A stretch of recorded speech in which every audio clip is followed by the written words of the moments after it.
Yeah. Okay. Yeah. So, Nada, you want to introduce Yeah. yourself in a few words? What you do, who you are? Yes. So basically, my background is I studied fine arts, and then I started working in graphic design for like over 20 years. But then I felt all the time that like jewelry design is growing inside myself. And also, like, I love technology so much, and I was very inspired by technology. I love everything related to latest technologies, latest innovation. So, and when it comes to the digital world, I thought like it's a time to build my jewelry design both in like digital and physical world. But then I started with the physical world, and I like I got into it so much, and till like I forgot the digital part because I wanted to focus on like one part, finish it, and then transfer to the second part. Yeah. I think it was like maybe a choice because maybe I had to do this parallel.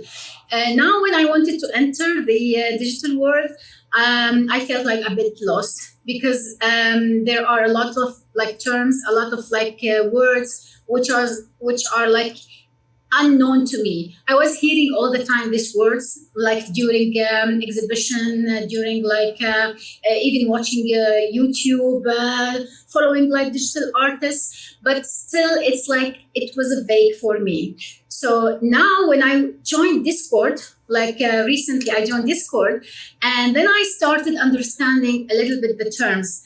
And to be honest, like because I also started experimenting with AI, I love AI so much.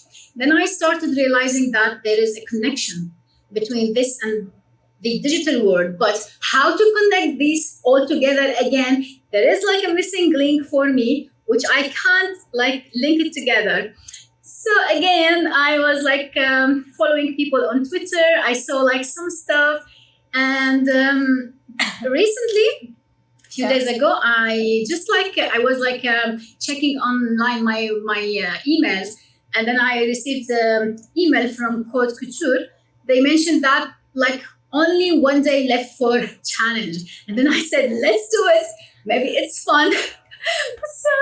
So I did it, and that's where I started communicating with people on the Discord, and I like it because because the community make like this connection easier.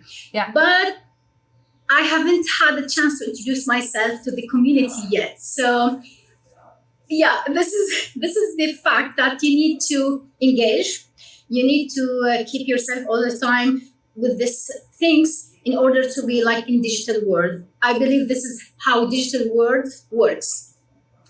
Now, yesterday I started a master in parametric design. It's a master course, but it's like almost 4 months. So it's advanced design for parametric architectural stuff design. It will help me a lot in the jewelry because my jewelry is like non-traditional style.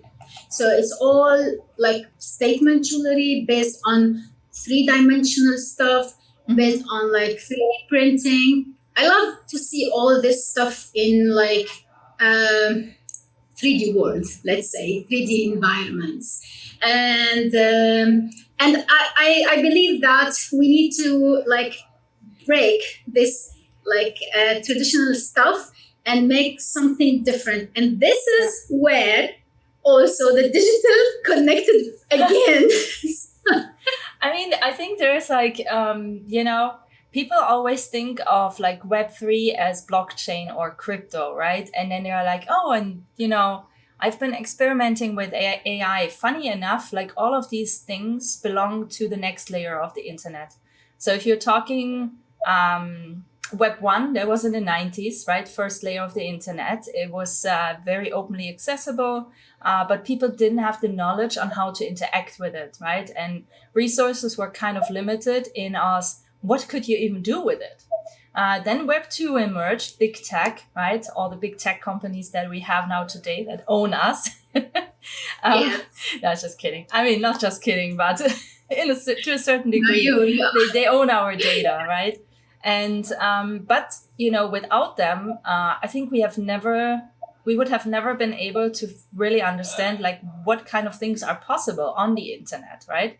Because companies are driven by revenue, right? So they wanted to figure these things to generate revenue, and that kind of like drive and force showed us users what is even possible on the internet, right? What all can you do? So I'm one of the true believers of we needed this second interim step, right? There are a lot of people who are like, no, like let them all go down to hell. I'm like, well, I think it was a necessary step to now arrive at Web3 and understand like, yeah, now it's open again, right? And we can build freely on top of it. We can own our data.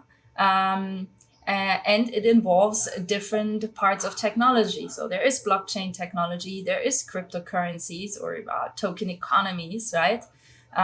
There is artificial intelligence, because artificial intelligence and the vast amount of knowledge all in one space and blockchain technology, they kind of go very much hand in hand.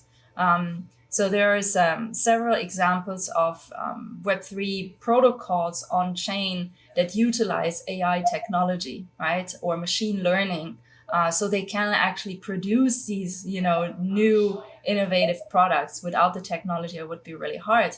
Another part of Web3 is the semantic web. So it's kind of like, as far as I understand, it's how data is being structured and stored, right? You need to reach a certain level in that to be able to, house all of these different technologies.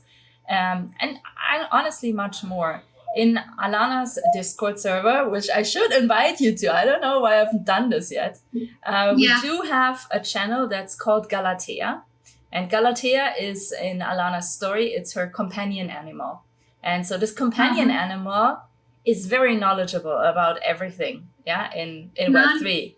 And so you can ask that animal, essentially, animal bot, you can ask it and can be like, what is Web3, Galatea? ? Right? And then it will give you like a brief description.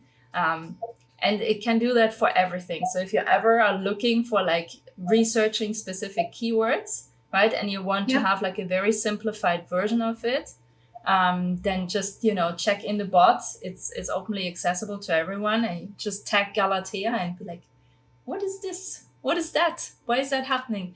Because the more people are using it also, the more things we can add to the data, to essentially to Datenbank. Sorry, I'm in German mode right now. I met a ton of Germans yesterday. Now I'm like in German mode. It's like essentially we have, a file that is backing up the system, right? Where we manually make entries because we want to make sure. So you can obviously also ask ChatGPT, but sometimes the responses you get are not very simple, right? And we're trying to really make it like very short and simple, so people are like, oh, okay, cool, I get that. I don't understand like words 1, 2, and 3, so I have to look those up now. But I do understand like what is going on here. We wanted to make that very accessible. So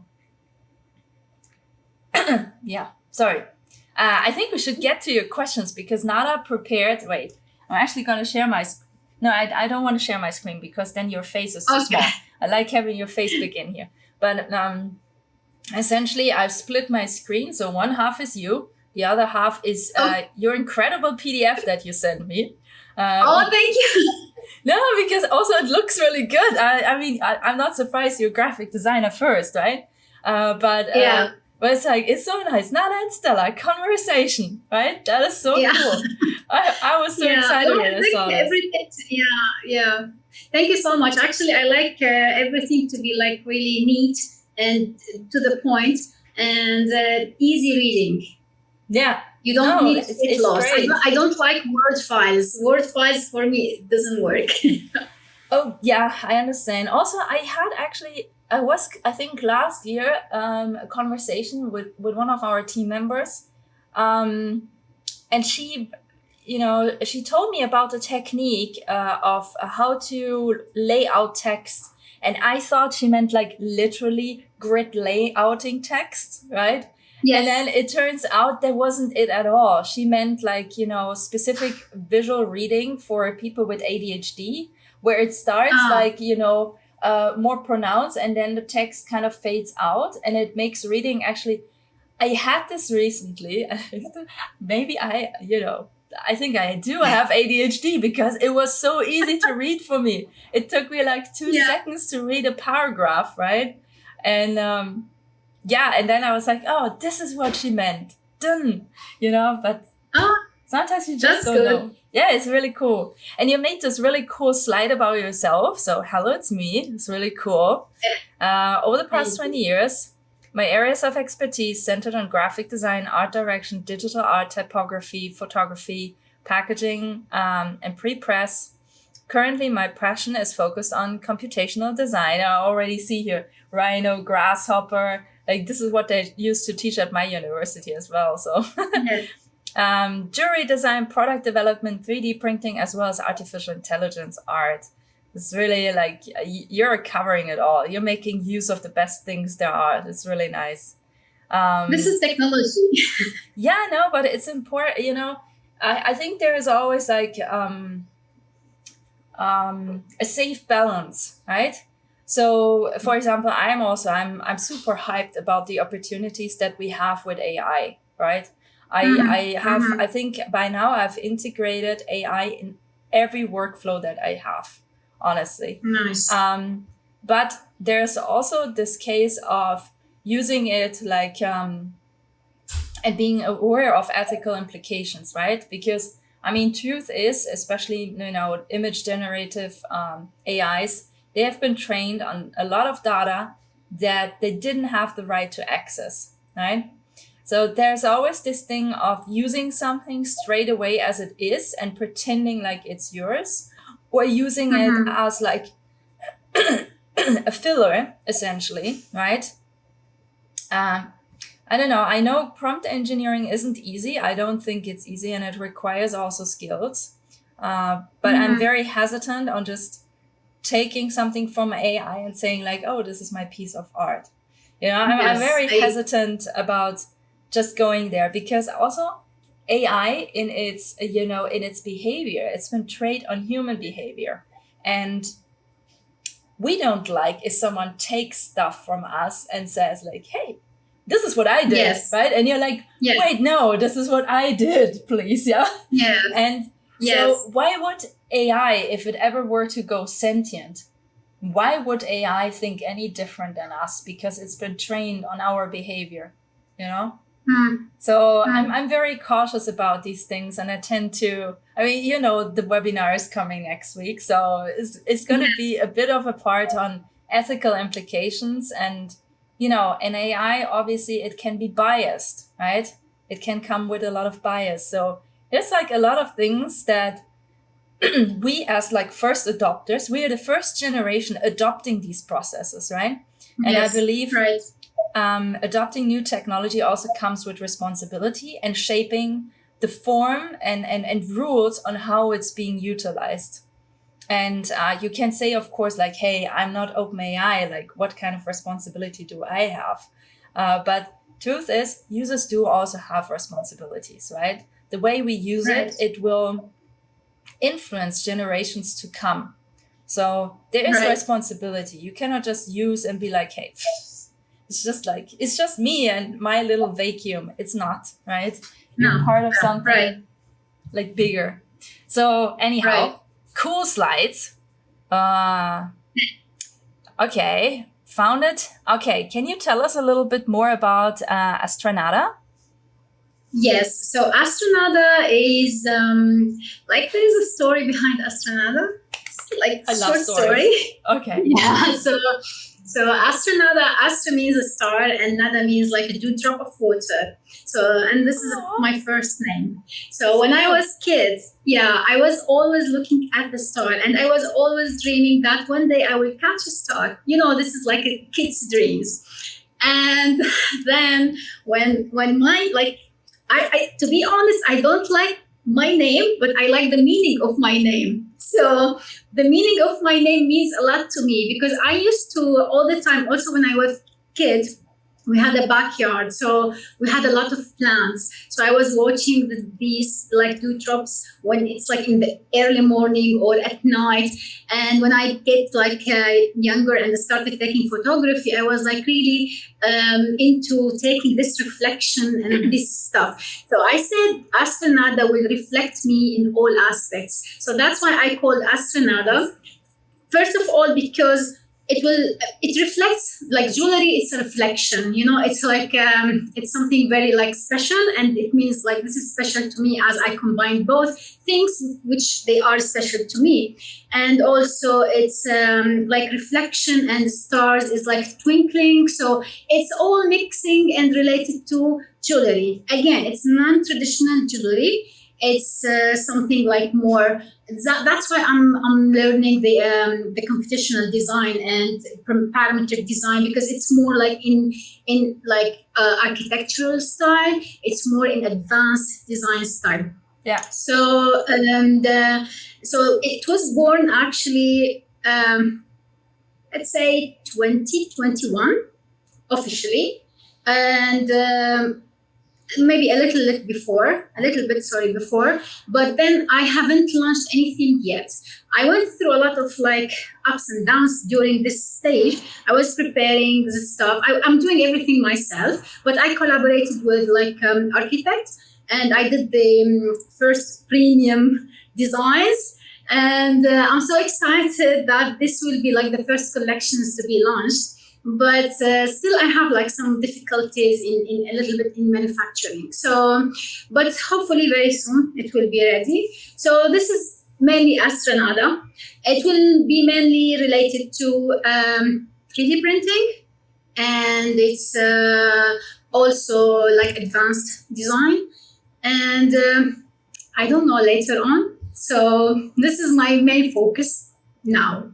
Okay. And yeah, and what else? Yeah, that's it.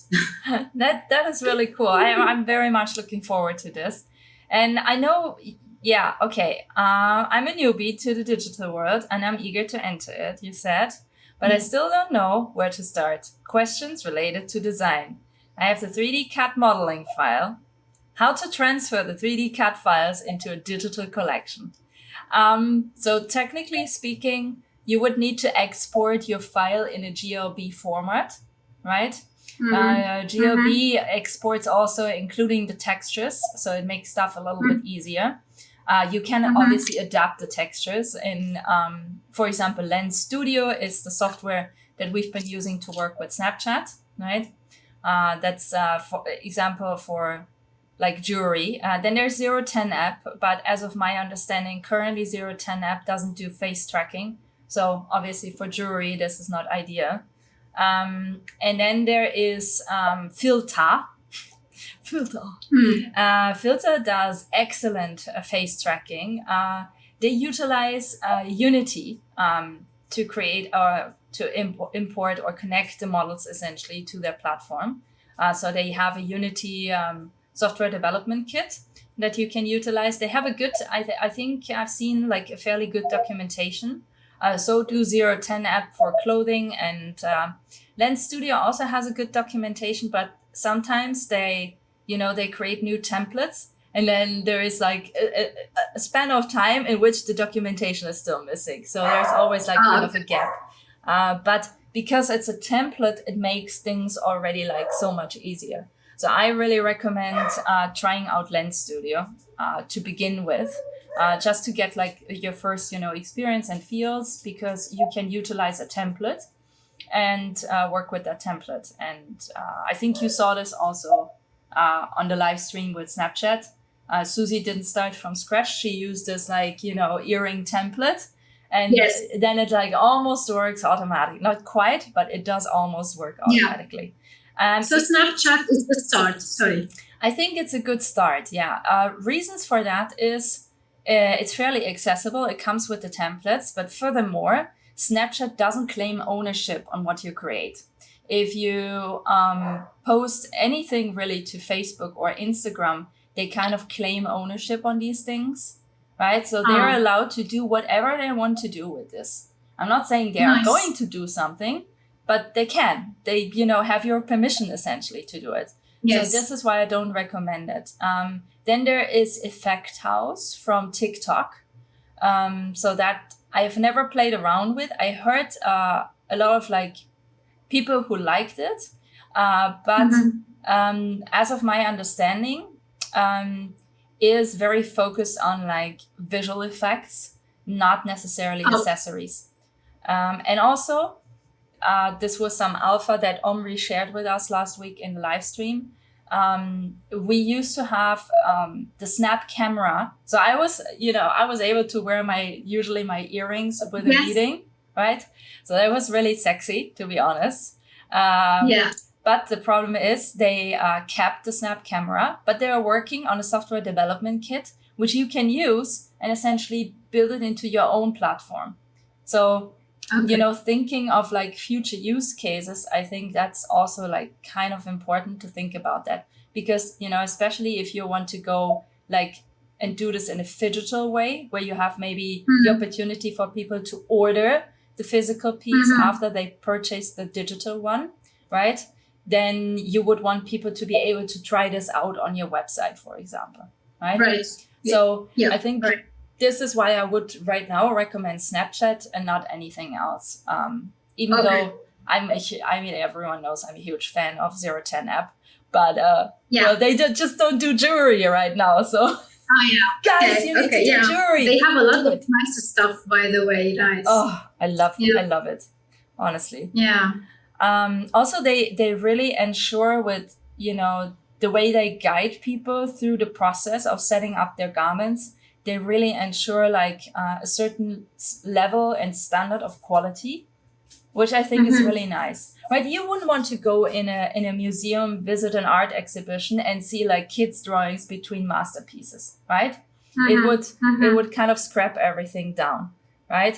And so I think 010 app, they help. First of all, they help creatives to translate, right? But then also they have put up like really good documentation and tutorials for creatives to learn in a very easy way on how to adapt their garments to make them accessible for AR, because there's always this thing, especially with what you're planning to do, where you will need to go through a process of retopologizing your work in 3D. So, Okay. usually for 3D printing, you will go with a very high resolution of a mesh because obviously you want everything to look very smooth, right? But for Right. AR, you only have 8 megabyte that you can upload to Snap, Okay. right? And so you have to really skim it down like to like, the most essential pieces and shapes and forms, and that sometimes can pose a lot of trouble to especially designers who are new in 3D, because Mm. retopologizing relies a little bit. There is not like a 101 guide to this. It relies a little bit on your experience with modeling, and hence it can be a little bit Yeah. daunting. But yeah, how to create an AR filter. I mean, you saw this Snapchat live stream, so essentially that would be the way to do it. How to Right. create my own avatar. Now it's you're going deep. Nice. Which software to use for this step? Okay, so I think it really depends on what you want to do with the avatar, right? And also the style you're looking for. So if you're looking for something that's a little bit more stylized and that you can, essentially download as a 3D mesh, but you can also show up in different worlds or in meetings, in virtual meetings, right, with your avatar, then the most obvious choice is Ready Player Me. It's a Mm. truth, right? It might not be the truth you want to hear, but it's a truth. Um, if you want to go like, like we did with Alana, I can tell you I used in the original step when, this was just like some kind of like, I didn't plan Alana to grow like this. I didn't plan Alana for anything like what she is today, right? Makes me very proud that we've come that far, but there was no original master plan. People always think that Oh. I have a master plan. I literally don't. I most of the time I go with the flow, then after I figured it out, this is when I draw up the master plan in retrospective. Okay. Like I don't Nice. come with a master plan. So I made her for a very different purpose. And I started that by working on her in DAS Studio. Nice. The only add-on at the time that I bought was an add-on that is called, let me look this up for you. It's an add-on that Okay. allows you to really highly customize your avatar's shape, like the body, right? Hey, my name is Drew from OpenQ, and in this video, I will show And you how now to claim your prize for each some videos playing. Let me figure this out. Okay. My East Denver video is playing. Great. Okay, so there is, if you go on shop, I think it's called like something like shape. Let me check. Shape. Shapeshift. Okay. Yeah, it's called Shapeshift. Oh yeah. Shapeshift is for also. I think. Oh no, that one. That no, there is another app. Start with shape as well. No, not this one. Is this for like AR as well? Is it for like? You want to know if you can put your avatar into AR if you make it with DAS Studio? Yeah. You can? Well, you will have to retopologize it. I send you the link just now. Okay. Okay. So it's kind of that is more of a daunting process. I want to say. Yeah. Okay. No, I don't know this. I don't know this website. Yeah. Okay. So, again, this is the word DeFi universe. So, yeah. Okay. Okay. So I started in DAS Studio. I used the Shapeshift tool to really customize her body shape.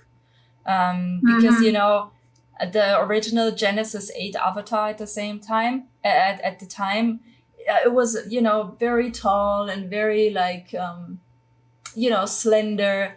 And I'm a very tiny person. I'm like, I never made it beyond 160, right? So for me, it's like, that didn't, it didn't feel relatable. So I was like, no, this girl is going to be small, just like me, So she's like, I think 165 or something. And, and she has like, she has good hips, like a butt, I was like, no, I want her to be relatable. I don't need, there are so many like, digital models out there. I didn't want her to be like the next digital model because I felt I would want her to do something else, right? At the time, I didn't know, but maybe I kind of knew. I don't know. And then eventually, as the project kind of like turned into a project, I was like, I think I need to amp up our game. It's like she was looking not bad, but I was like, there's so much more you could do with like skin texturing and all of these things, right? So I was like looking at different options, and the one I decided for is character creator. I only recommend character creator and like the whole Re-illusion suit if it's if you're trying really to be professional in avatar creation, I think. Because it's only for my avatar. Only for your avatar. Yeah. Only for my avatar. You have to think about this because it's you can do a lot already in DAS Studio, right? And you could also do custom skin texturing in Substance Painter. It's just a little bit more work intensive, I want to say. And I also knew I wanted to, from time to time, change Alana's looks in the sense of makeup, right? And Character Creator comes with fantastic tools to do makeup. Like, it's mind-blowing. It's just so good, right? So I'm gonna put this also in here, the link to the other software suite. Sure. Thank you. Yeah, you're absolutely welcome. Okay, so your questions. I told you we'll go through all your questions today. So, thank you. No problem. Questions related to digital world. What is the link among all these words? And now it comes. Cryptocurrency, metaverse, NFTs, Web3, VR, AR, MR, gas fees, Wallace, Jason Smithing. Okay. I mean, So I think all of them. scratch your head. I scratched my head so many times because this is. I understand. I do understand. So I think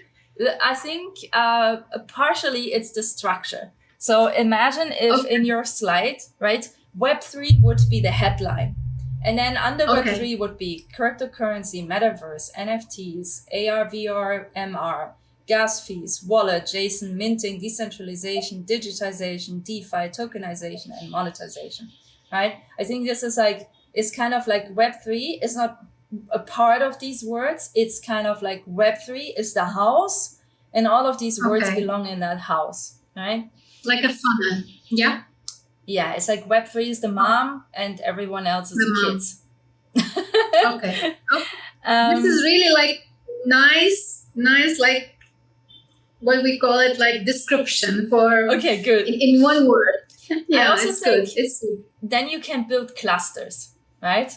So there is like, for example, gas fees, wallets, and for example, cryptocurrency, they would probably build like one little cluster, right? Cryptocurrency is, in technical terms, cryptocurrency is also known as an ERC20 token. Yeah, I know, it's horrible. I know it's horrible. I'm aware of this, but I cannot change the strange naming. So cryptocurrency is usually in technical standards this here, okay? And NFTs is in technical terms usually this year. 1 or ERC 1155. I'm sending this to you right now. I'm sorry. I'm not so fast. I'm not fast in tippy typing.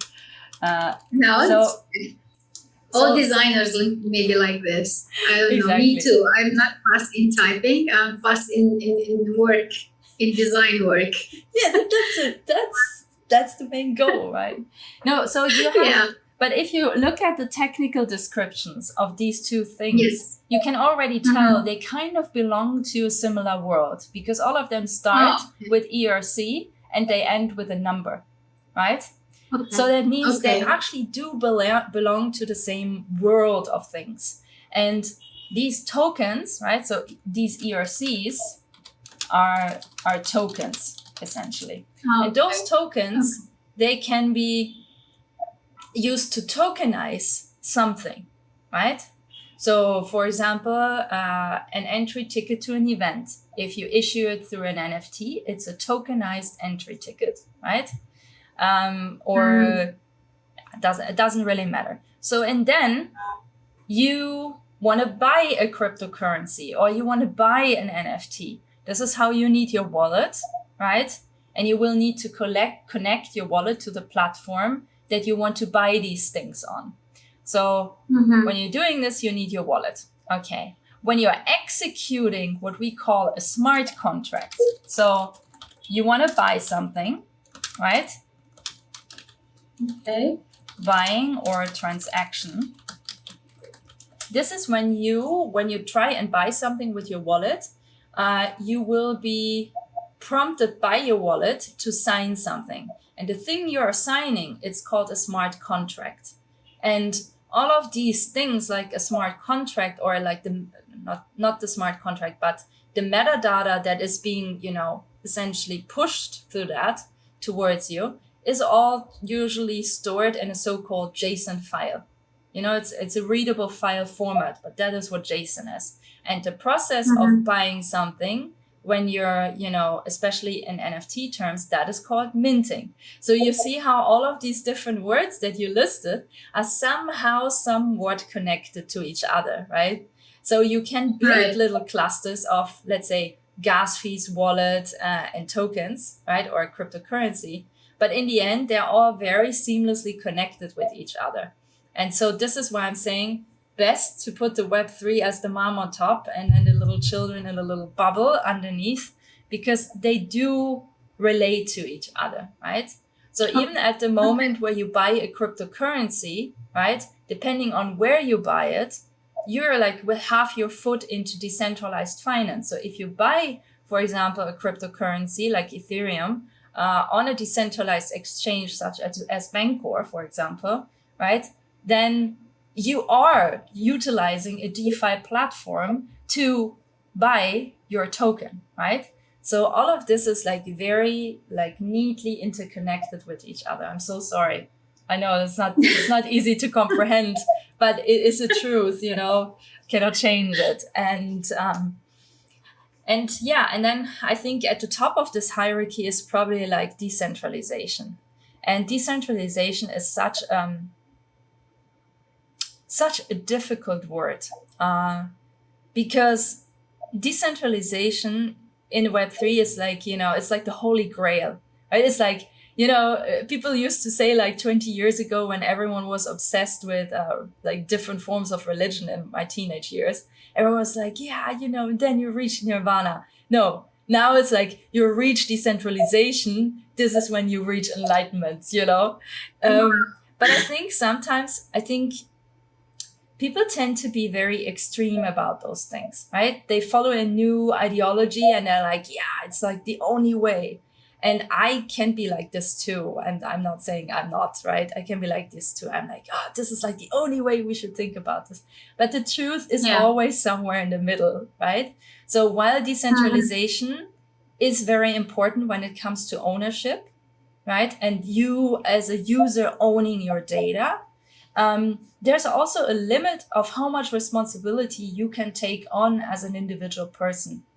So I think decentralization, yes, for sure, definitely the aim. For everything, I'm not sure, because we've been trying this, in so-called DAO formats. I don't know, do you know what a DAO is? No, I read about it yesterday. Like, quick, I saw the word, but Awesome. then... No, it's still like, yeah. It's a new form of building essentially cooperatives or even companies. So I'm right now in the middle of the process of having Alana, the Alana project, incorporated as a DAC, which is a decentralized autonomous company, right? And a DAO is a decentralized autonomous organization. And the idea is that in a DAO, for example, you can manage essentially the whole company structure through smart contracts. I love the idea. Is it feasible right now? No, it's not, because people are still people and people are complex beings, right? You can manage a lot of things through smart contracts on chain. I agree with that. And I also think that the tendency towards that is probably going to be very helpful in coordinating humanity, right? Because we've grown like to be a lot of people. And I don't know, like, can I ask you what city you're based in? No, yeah, I live in Dubai. You live in Dubai. Do you have a lot of traffic in Dubai? It depends on the rush hours. Like, So how many people live in Dubai? Let me ask this. I think like more than 3 million and a half. Yeah, that's nothing. Okay, never mind. I live in a city with 12 million people. So we have horrible rush hours, right? And and the main problem of these rush hours is that we haven't found a very efficient way on coordinating people, right? So how do you coordinate between, for example, working hours, traffic, festivals, events that are happening, right? Because all of this data is not decentralized and available to everyone, right? You cannot organize this efficiently. And this is how essentially traffic comes to be in large cities, because all of this knowledge to actually regulate traffic in an efficient way is not available to the system who's executing the traffic, right? And like traffic lights, managing traffic around certain areas. And so imagine if all of this data would be decentralized, right? And you would give an AI access to this. You can work out in a huge city to make like traffic come down to, a very like doable amount through applying essentially two very like inherent principles of Web3, right? Using decentralization, using AI, and probably running all of this like through the blockchain, because that just makes sense. So I think there's a lot of use cases that we haven't really thought about yet. We are creators, right? We usually don't tend to think about those things. But I think also people in infrastructure, they haven't really thought about how efficient they could start manage complex systems through this technology and make everyone's life literally so much easier. Because, there's a difference if you are stuck in traffic for 1.5 hours or you can actually have dinner with your family, right? There's a huge difference. And I think, okay, I will stop now. I could go on forever. How to join the digital fashion platforms and marketplaces. I can only tell you how it happens to me. So I I just produce content, right? And then someone comes up to me, is like, hey, I saw this. Can you talk about this on our thingy? Or can you make something like this for us? So I think the more you actually put stuff out there, and I know we creators, we are very precious about those things. I know, right? We're like, no, it's not perfect. I cannot put this out there. Forget about perfect. If you're not like super excited and super happy, right? Claim like this is your first test run or this is your first trial, right? Don't make it too precious in marketing, so you won't feel too precious about putting it out there. Because obviously, whatever happens, we feel judged. That's just how we are. If someone tells us this is pretty, we're like, yay. If someone leaves a bad comment and it's just like, what the fuck? I've seen this like 100 times. What's new about this? And you're like, go away, vanish, Baba Yaga. But I mean, that's just, if you expose what you do and, expose your face and everything, you have to assume that there's always someone who will leave a bad comment. And it will actually not be about you. It will be about this person being very unhappy with themselves. So if I were you, start putting stuff out, right? Like if you feel excited about this, don't be hesitant, put it out there. And eventually, like, people will come to you. If you feel you don't want to wait that long, which is fair, don't feel afraid to reach out. So I've been knowing Jevels for a while. I know they're really 2 sisters, in fact. They're a very great team. They're very kind. Talk to them. They will also be probably helpful in like understanding or, advising you like, hey, if you cannot do this part, maybe you want to talk to this person or want to talk to this person or have you watched this tutorial. So they're also very knowledgeable, right? Same with 010 app. Community manager is Afid Reyes, also known as Mexicano. He is so helpful. He's always there to lend you a hand or point you in the right direction. So don't feel hesitant about that. Dressix, I don't have any personal experience with them because I didn't in the past like the conditions that they proposed for designers and collaborators. I've been hearing that they have changed that a lot, but literally I don't have any experience with them. So obviously, cannot say too much. The thing is, thank you. The thing is, I was asking this because I saw online on their website that they have a part where you can apply as a collaborator or as a designer. So I was like a bit confused which one to go for, as a collaborator or as a designer, because for me still, like, I'm preparing for my own business, but I didn't started yet. I haven't started yet. So, and plus the digital collection will be different than the stuff I'm working for Astranada. So this is the case. So that's why I got a little bit like confused, and I said maybe I can ask this question and then take your feedback on this. But this is like a good also advice as well. Yeah, you're blurry. I'm blurry. Yeah.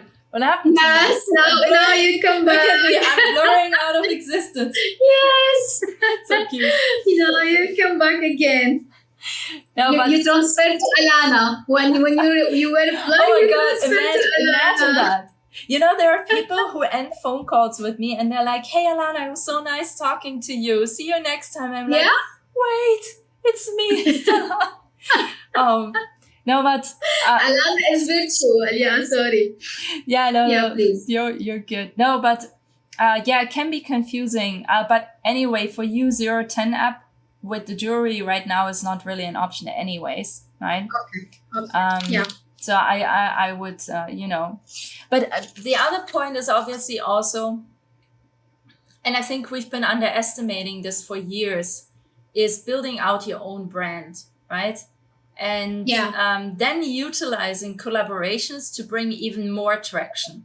I think we have been having recently this tendency of, oh, let's join a platform and let's kind of like rely on their marketing strategies to push us.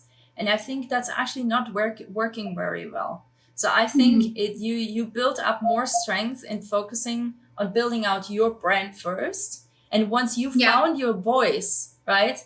I think people get automatically, like the clients I have, they specifically want my style from me. So if you're just like a technical, like executioner in a sense, right? Then people want like this from you. They want that from you. They want this. They want this. First of all, you're not necessarily happy with the work. That's one part. But sometimes, you know, you just need to make some money for rent. So, you know, you don't really care. Yes. But when you don't really care, it's still a problem because you will have to put on so many different styles, right? And sometimes it gets very confusing. So I think it's kind of important to build out your own brand. And I mean, you have a very like, you know, pronounced style already. So I wouldn't be surprised if this takes you like, what, maybe 20% of the time that I needed to get there. Yeah. So, you know, you will probably find this very fast also with your 3D pieces. And then you know, pushing it through additional platforms. Yeah. I think this is when the true benefit starts, honestly, because the power of Web3 also lies in that. Now I'm wheeling back into this, lies also in the fact that you're a creator and you can take the power for yourself. This is what this is all about. So, for example, in my case, I created my own smart contracts, no code, by the way, so don't be afraid, on Manifold, right? And Manifold Studios works with audited smart contracts, so they are safe, right? Nothing ever is unhackable, but let's just say you're not one of the main targets for black hat hackers, okay? Yeah. And yeah, it just gives you a lot of power over your own products. And I think especially to start out, this is a good way to go and to start, you know, and then integrating with other platforms. I think that is probably, I think like I wish someone would have told me this. So this is why I'm telling you this, because I started the wrong way around and I realized this very late. Thank you. No problem. What is digital collectibles? It can mean everything, honestly. But I think the ones you're looking for is like in the form or in the sense of NFTs, right? So jewelry NFT. Jewelry NFTs. Okay, so an NFT is already a digital collectible, right? Yeah. Ideally, your digital collectible comes with the 3D file. This is where the difference lies, I believe.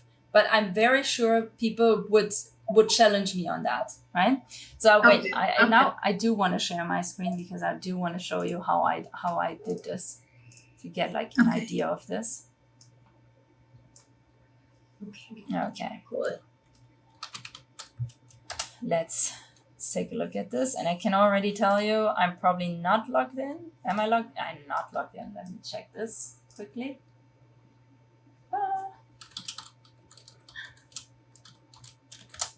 We are four now. Me, you. Different. It's a lot of us. It's true. Okay, so let me show you. So this is Manifold Studio. Yeah. And I know it can be daunting sometimes, and it will probably like you will do this and then you will be like, oh, this is cool. And then something doesn't work and you will be super annoyed, right? It's fine. That's just, it's a process. It's okay, right? Okay. Okay, let's have a look at this. Let's do this. Load. Okay, so I don't know if you had a chance to mint my free love gloves, but the love gloves are actually a pretty good example, because I had like a separate minting page that I made for them, but they are not. So this is my own contract. It's called La Reina de la Casa. So this is specifically for this whole collection of La Reina de la Casa that I did. And you can see, because it's my contract, you can put in like your own kind of like ASCII code signature, which is kind of nice, you know? So you could do this for Astranada as well. You could input your logo or your writing, whatever you want, right? So I think it's neat for designers to see this. Then you give it a symbol, right? Then you select the token type. So I told you there's right now it's essentially 2 token types. It's the ERC 721 and the ERC 1155. So, and then we go to tokens, and then we can see what's already been minted under this token. Okay, so what's been minted as the love gloves, the cyber diva, and the object of desire. So if we go on this here, and we look at, this here, you can see there's everything, right? So this is the actual like artwork. This is like the little thumbnail for it. And then if we go further down, you have the properties. So these properties, as you can see, they're hidden properties, right? Okay. Can you see this? It says hidden, right? Yeah. So these properties can only be viewed by people if they do own the NFT, right? So they will not have otherwise the access to the 3D file, to the actual collector card, to the composite or the stage rendering. And you see this part, right? So the thing is that so imagine, right? An art piece in the real world. If, someone dies and, they want to give this property to someone else as a physical piece, right? So maybe the art piece was stored in a bank vault. Then, the people who's inheriting this painting, for example, they go to the bank, they claim it, they put it in their account, maybe in the same bank, or maybe they take it home or they give it to a museum, right? But it's a very like hands-on process, right? With digital collectibles, it's very different. So imagine if I would be storing those very important files, let's say on Google Drive, right? So when I die in like 20 years, right, then, well, no one is going to take care of my, Google Drive subscription. So at some point, if, a father wants to give this to his like daughter, there will be no way of doing this because the data is not accessible anymore, right? So in that sense, I'm using something that's called AR Drive. AR Drive is on a blockchain that is called Arweave. And Arweave is a blockchain that is very focused on storage, data storage, right? So this blockchain is very driven by that. So I can store this data on there for like a very tiny amount of tokens, right? So every time I upload something, I pay a certain amount of tokens to do so. And now this will be available forever. So unless the internet dies and all blockchains die with it, this will be available indefinitely, right? Because it's on the so-called perma-web. So if we're talking digital collectibles, I feel this is a part that is actually very important to realize that if, these data sets or these metadata sets, they are stored in a way that's not decentralized and not permanent, then you cannot really talk about a digital collectible, if that makes sense. So I make sure that all my metadata is stored on, something like this. There are other alternatives. You can look at IPFS, you can look at Filecoin, right? There's like a bunch of alternatives But thanks to a friend who made me aware this exists, I have to say now that I've read a ton about it. I'm like, this is like, for me at least, this is the way to go, Yes. right? Yes. Well, and the beauty of using it like this is obviously also, so if we go to my Beacons profile, actually not to the account, Beacons profile. Mm-hmm. And so here are the AR wearables, right? Here's Lorena. So if I, doesn't matter, let's go on this one. So if we go on this one, you can see it's a very like sleek design this comes with, right?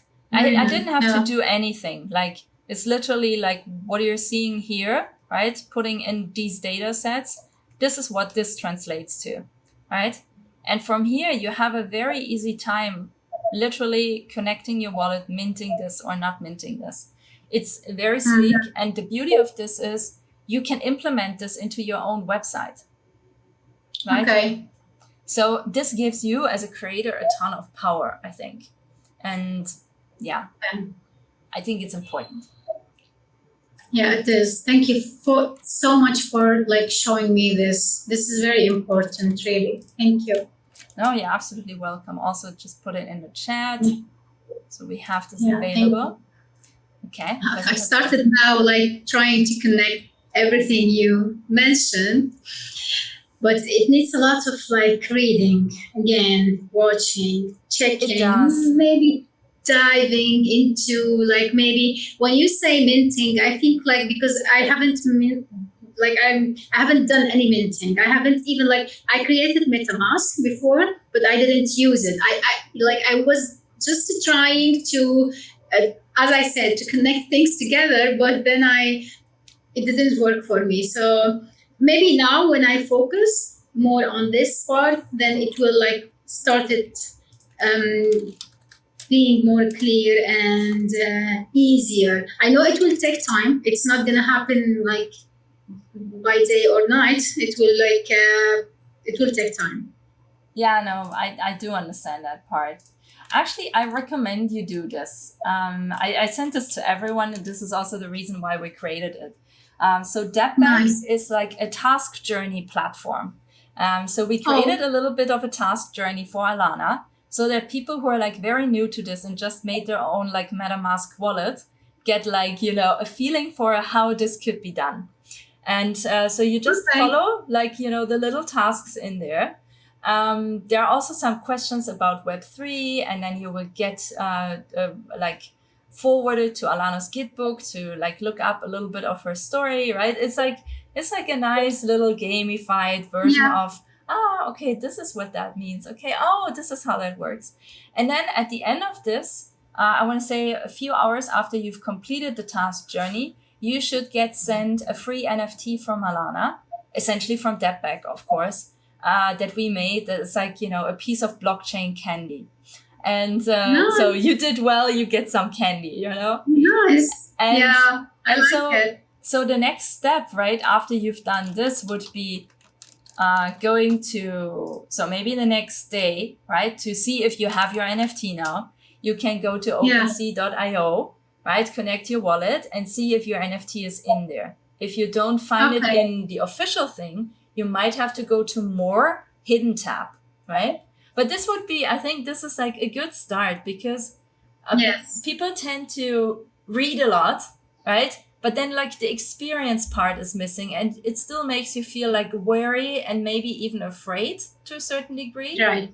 Yeah. Right. So I think this is a good way to start, I think. Yeah, and I think this will be very helpful, especially for me, because as you mentioned, when you read a lot, every person put their own perspective. So you don't know which one is right, which one to follow, which one not to follow. So, and a lot of text online, a lot of YouTube channels online, and then you get lost. Yeah, this is why we try to not do that, because I think it's super important for beginners to this. Honestly, this is a major part of becoming a Web3 citizen, is being able to decipher your own opinion, right? And to form it. Because Web3 requires you to be quite self-responsible, because now you own your data, right? You cannot go to some company and be like, you fucked this up, right? Because you fucked this up. It's a mind shift. It's not just a new layer of the web or like new technologies. No, it also requires a mind shift of us becoming like more emancipated again, right? Like more independent from these like given structures, because ownership comes with responsibility. It's, it only goes like together. There is no way in which you can own everything, but then have no responsibility in this. And also all the other technologies, they require like a certain degree of understanding. I mean, there's a lot of, people investing a lot of time right now in making all of these tools like more accessible. But again, you will end up, being dependent on just their tools. So I think it's much more like desirable to really like become independent. And then from time to time, when you feel like it and you think, wow, this is a good project, or in my case, I love 010 app. They're doing like an amazing job, right? This is when you're like, yeah, I choose to be part of this, right? But you don't have to depend on it. I think there's a very like fine but strong difference between those two. And got it. Yes. Okay. Yeah. You said. I agree, actually. Yeah. No. Just I wanted to say, like, I agree with you. Okay, cool. Good. Yeah. Thank you. Yeah. Thank you. So the next question was how to choose the digital platforms for NFTs trading. It's hard because it's not like one is the best and one is the worst, right? Okay. They all come with different conditions. They all come with different set of audiences, right? Okay. And right now we're probably talking like comparison between maybe Rarible, maybe a Nifty Gateway, maybe OpenSea, and I don't even know. But the point is all of them have one thing in common. You will not have your own smart contract, right? Yeah. Okay. I think, wait, stop. There's one platform I think that offers that now, but I think only if you write to them directly or something. There is a little bit of a hurdle to overcome. But again, it doesn't really serve you, right? It's like, it's a very good question, but at the same time, it's not like there is a definite answer. So I think, all of these platforms, they have probably like something that, is really good. I think it's Foundation. I think Foundation has where you can have your own contract, I think. But I do think you still need an invite to the platform. So it's not easy, right? And also now that the NFT hype is over, right? It's really, really hard to convince people to buy an NFT. This is why I don't put any kind of pressure on this right now for myself, right? Because people want something, either they just go for it still because it's cute, but then you need to make something like, cute little animals that come in like a million different shapes, right? If it's cute, like it's like cat and dog videos. Like, they still have like the highest amount of views on social media, right? People just cannot get enough of them. And I think it's the same with these kind of NFTs. No matter how many millions of these cute animal thingies we put out there, people will just love them because we love cuteness. Cuteness is a very healing thing. But when it comes to product, it's really, really hard, right? Yeah. And the platforms will not, unless you're already famous and you're collaborating directly with them, I think it's not necessarily that they bring like a lot of attention to yourself. Recently, I've come to know Nifty Kit. Nifty Kit is somewhat similar to Manifold. I haven't yet tried it, but we are going to, we partnered up with them for the Alana magazine. Because one of our collaborators in the magazine, who's also the editor-in-chief, she feels very excited and about this platform. And I think decentralization, this is something that another friend of mine taught me just last week. He was like, no, if you're striving for decentralizing your project, this is not a question about using a decentralized platform or not. It is about decentralizing where people can have access to you. So you want to be on this platform, you want to be on that platform, and you want to be on this one, right? And he made so much sense that it hurt my brain a little bit, just a little bit. But yeah, just have a look at NiftyKit, because I think they are very open to support communities and their projects, and maybe give you the exposure you need, once you're ready. Yeah, go. And I understood, sorry to interrupt you, if I understood correctly, then the smart contract is a must. You cannot mint anything on chain without a smart contract. The only difference is like if you build your own smart contract and you own it, right? That's like, this is like the pinnacle of ownership, essentially. You own the smart contract, you own everything that you did. It's bulletproof, right? If you mint, for example, directly on OpenSea, you will use their marketplace smart contract to mint your creations.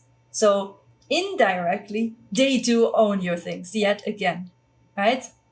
So but I'm not saying that one is better than the other. I think as long as you're aware of the fact and you have good reasons to go with one option over the other, this is what's important, right? It's not, this is what I meant before. It's not important like that you do this or you do that, right? I do a mix of everything. This is, and it seems to be okay. So because you're experts, you know what you want exactly from each of these type of like websites, or let's say and they all come with a downside. It's not like there is not like, if you choose this one, then everything is perfect. No, if you choose what I did with Manifold, it requires you to put a lot of promotion in place, to get people to trust you, to be able to mint this on your little site, right? So it's not easy either, right? But I own at least the smart contract. And that was for me more important than necessarily making sales with this, right? It's not for me a priority right now. But again, you have to kind of like, Okay. How to create and launch NFT jewelry, and what is the process? Well, process is you need the digital product. Then you need to decide, you want to do this through your own smart contract or a platform smart contract. You want to collaborate with someone like Jevels, who will, help you, right? And they will expose your stuff on their platform. Or you want to try and do this by yourself. Then you could, for example, use Filter, right? And work with them, because then you actually do own your piece. Definitely much, much more than doing it with Jevels. Again, it's like, the process depends on what you want. Like, what does your brand want to communicate as well? So it's, that's what the process depends on. Obviously either way, you will need some cryptocurrency in your wallet, because you will need to pay for gas fees in both options, right? So Jevels will give you access to an upload form in which you have to pay the gas fee. And the same thing is when you have your own smart contracts, right? For uploading, you will need to pay gas fees. There is no way around that part. On other platforms like Foundation and so on, the platform also charges you when you make a sale, for example, right? The same with NiftyKit. NiftyKit charges you when you make sales, right? So when you're executing this through your own platform, obviously, you won't charge yourself a fee, right? So all of these itty gritty like details. It's like, Yes. What comes with an NFT? So an NFT can be, just a code without anything. But we have come to know an NFTs as like there is an image file attached to it. Right. So this is now our our visual that we have of NFTs. NFTs are just like encoded tokens, right? So like you can attach a ton of things to it, or you can attach nothing to it. Both works. You saw what I attached, right? So I attached in a metadata of my NFT, I attached like 4 different hidden files that people can access who have the actual, who own the actual NFT. And then there's a bunch of like descriptive stuff or traits, right, that you can attach to it. So where you, for example, for a game asset, so let's imagine your jewelry makes it into a game, right? Then maybe, you know, this jewelry comes with certain like superpowers, let's just say, right? Then you would want to store that in the metadata according to the game, so the game can read these metadata pieces.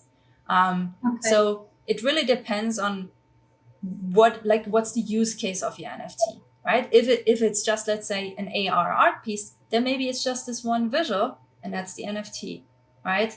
If it's a game item, obviously there is much more like things that you should and could add, right?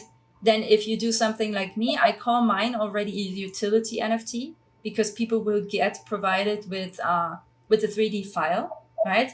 So the NFT comes with the utility of you being able to manipulate or make your own garment out of it. Also, my audience is creators.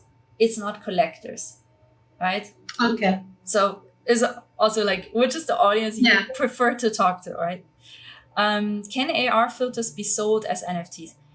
The AR filters, sadly, right now cannot be sold as an NFT because they're not minted on chain. So what you can do is, or what Jevons does is, essentially they hide the publication link of your creation, right? So it cannot be found on the platform unless you have the hidden link in the hidden properties of your NFT. That is like a workaround you can utilize, right? Okay. For example, I'm not quite sure. I mean, Filter does it. Filter does it, actually. Filter mints the AR filter as an NFT. So I would look into, I haven't sent you the website yet. Let me, Filter app. Thank you for sharing all of this. Yeah, I'm happy to, but I also know, man, this is like a lot of work to go through all of this. I'm sorry already. But you will be fine. You got this. So yeah, it depends on the platform essentially you use, right? Instagram, no. Snapchat, no. Effect House, no. Filter, yes. 010 app is going to launch. Essentially where you can buy the filters. I'm not quite sure if they're trying to do it on chain though. I think not, but honestly, I have to look it up. I give a little bit out I'll go through all of this also, like to get familiar with this all things. So is it mandatory to offer a physical piece digital of each jewelry item, and does it need to follow the same characteristics? I think ideally, if you're trying to do phygital, I think other than, you could add like a special effect to the digital piece, to make it like more like magic. But I think like the actual like physical properties, they should look the same. I think otherwise you're going to confuse your customers, and that's probably not a good idea, I think. Does it need to be phygital? I don't think so. But, it depends obviously on, what is your brand about?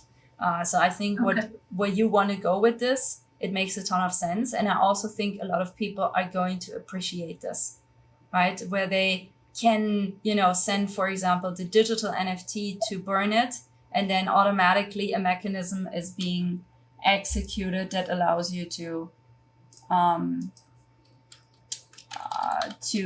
get like essentially the physical piece sent to your home. Let me actually send you this, because this is the protocol that executes this kind of very specific mechanism for you.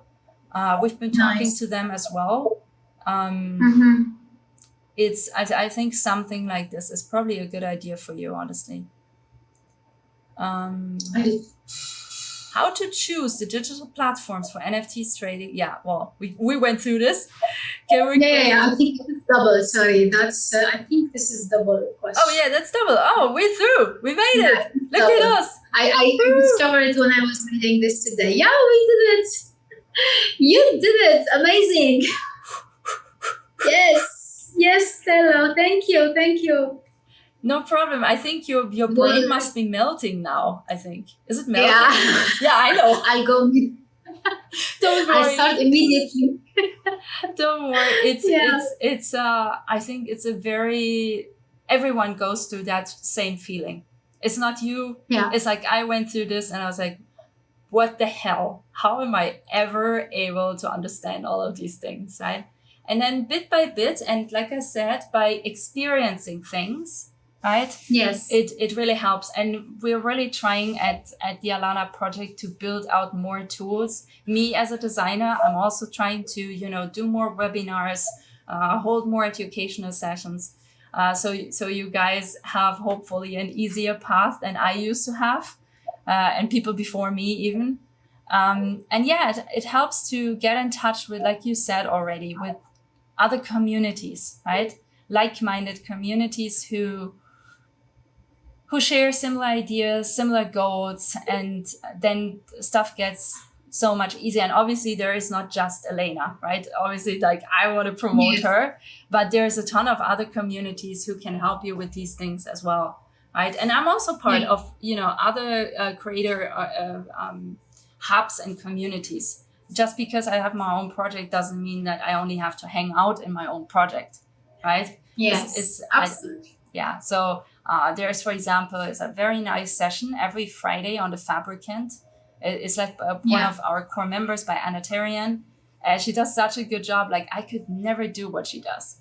And, Yeah. I have a hard time talking about my depth of emotion. Anna also knows this. Probably this is the reason why she invited me. And it's a good way, and it's a very different approach. In Alana, everything is usually very productive and very on point, very direct. Kind of the culture I come with, right, as a German person. Right. But it's not like the healing kind of structure, and sometimes creatives require some healing as well. It's a thing. Yeah. So I think it's nice if you have different communities that help you with different aspects of this, right? I think that is helpful because Web3 is very fast paced, and we are not augmented humans. We are still very, very normal humans. We don't have computer chips attached to our brains. So sometimes we just need a break as well. So yeah, I encourage you to dabble. Yeah, I will, because I just started, as I told you before. So I'm gonna dive more on this and then see what I will end up with. My focus now is on this master course. It will be finished after almost four months, and then but simultaneously I'm gonna work on this because I set up my mind to do this. So I'm gonna do both. We'll see how it works, but. Yeah, thank you so much for all this information. This is amazing, really. I'm gonna save them and check each one of them and see if maybe if I can start with any of this. But for sure, I'm gonna do the DAP back. Yeah, DAPback. Yeah, our friends from DAPback, they're great. Yes, this is. I think I like to learn by answering questions and then go to the next step. This is a challenging. I like it. I know, yeah. Us too, all of us have I want to say a very game driven nature.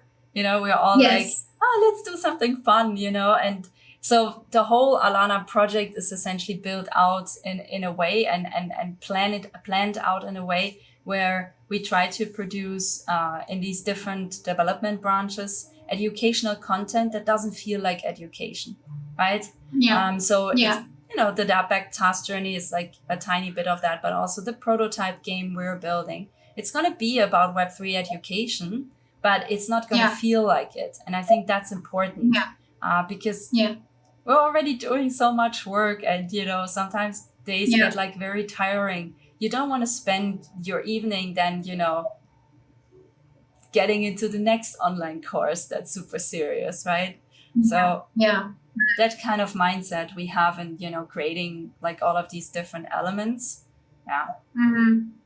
Well, actually, this is very good because what I saw online is like all information is complicated and people not trying to make it easy. They just put it as if like you are taking classes in university. You can't absorb it. You need something easy to absorb. And that's what I like when you explained. Yeah. So this is easy because you need to catch this stuff like super fast and then go to the next step. You don't want to spend all the time like doing this, but just reading all the time. No, it just gets too much, in I'm studying right now token engineering with the Token Engineering Academy, and it's damn, we're now in the 5th module. It's the last module. And the pre-reading is essentially like, I don't know, 30 hours of pre-reading, Wow. And we're like, every time we look at, the next 5 things we're supposed to read, we're like, oh man, this is like so much reading, But in the end, obviously it's worth it, right? I'm not saying, and also, this is like a study program. So, well, yes, it comes with it. It's okay, right? But like a normal person in their everyday life, and I know a lot of people who, have to do like 2 or 3 jobs to get by. They just cannot afford to do this. Like sometimes they cannot afford it if it's like monetary, it's, paid, right? That's already a problem. But then also they don't even have the time to do so.